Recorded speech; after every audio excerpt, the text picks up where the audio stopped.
Hey, so if you're a community manager, sometimes called moderator, sometimes called MC, sometimes called room host, your job is going to be to hang out in one particular place, be friendly, and talk with people. So in this particular example, I'm going to be stage one. So go to stages, go to track one, hang out here. Here's the whole event chat. That's for who's ever in charge of reception, community manager. And here's the stage chat. So if that's what I'm assigned to, that's where I'm going to hang out. Hopin really doesn't respond well to having multiple tabs open. So I highly recommend during your shift, do whatever you want on your own time, just have your Hopin window for what you're assigned open, and then have some tabs for other resources that you need. So, like I said, job is be friendly. A couple things people might say is, well, where is our schedule? So, or how do I donate?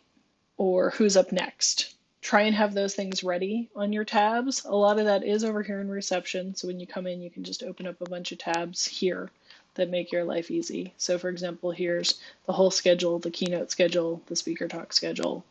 So if you're going to be hanging out for a particular track at a particular time, you can have the schedule for track one available.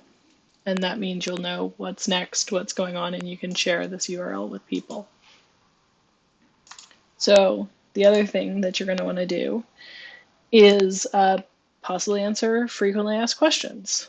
So we've got an FAQ page on our website. Let's see. Yeah, we've got a general FAQ, a ticket FAQ, a sponsor FAQ, and a speaker FAQ.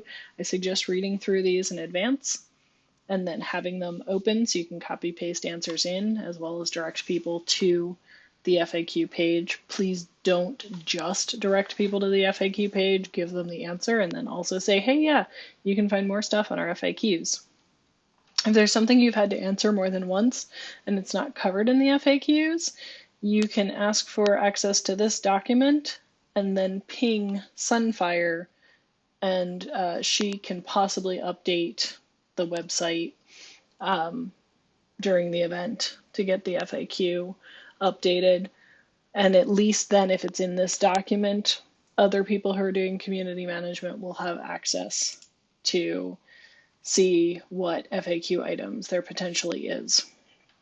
And so at least we're building something that can be copy pasted. If it becomes an issue, we can always make this public and then just be able to link that on the FAQ page. If we're getting a ton, we're hoping not to get a ton. The next thing is watch for abuse. If somebody in the chat is being rude, you will not have this little delete button. I do because I'm an admin. Please report it. We actually have a whole thing on how to report a safety concern. If you're an attendee, go to the safety operations session or DM, for example, you, a community manager. You as a community manager, please warn the person first. You can reference what policy they were breaking, or just say, that's generally unwelcoming, rude behavior, and, we're trying to be a welcoming and friendly environment. If you need to, you can use the safety operations session in Hopin, which is linked here in the reception. I don't have the link because it changes, and this is a test account right now. But in the real event, it'll have safety operations room, which opens up. And then you can start a chat and just say, test, whomever is on call, please DM me for a report. Thanks. Once you know who's on shift for your hour, if you get someone that you have to warn, please report that to the safety ops and just DM them and say, hey, and how you DM is you go to people, and let's say it's Erin is on shift. So I could click here and then say test, or in my case, I'd probably say, hey, I had to warn this particular user as an FYI. So this way, if somebody's having to get warned in multiple rooms, we could actually have a discussion with them and kick them out if needed. So the safety operations is kind of an unlisted room, but attendees have access, you have access. Feel free to give out the link if people want to report things as well. So that will then hopefully get them muted and kicked out if necessary. But just try and warn people. Here's some suggested moderation guidelines. We believe all of these things, and we believe in, making sure that we're respectful. Here's some examples. What is sea lining? What is spoon theory? What is Black Lives Matter? And somebody, if they refuse to cooperate, will definitely get booted from the event. So make sure to share all the warnings. Here's a link to our policies you can share with people. We've got inclusion policy, code of conduct, etc., and privacy policy if anybody's curious about that. Finally, your other job is to fill up the space. There could potentially be 5 minutes while we're shifting speakers and the next speaker is getting ready. So have some friendly reminders. We've got a document that you can hopefully just copy paste some of these in. If you have suggestions for more, we can certainly add them.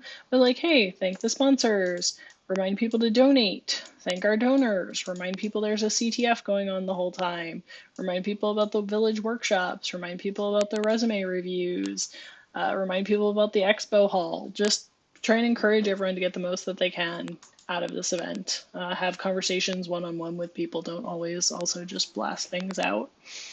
And so we really appreciate all of you who are taking the time to volunteer.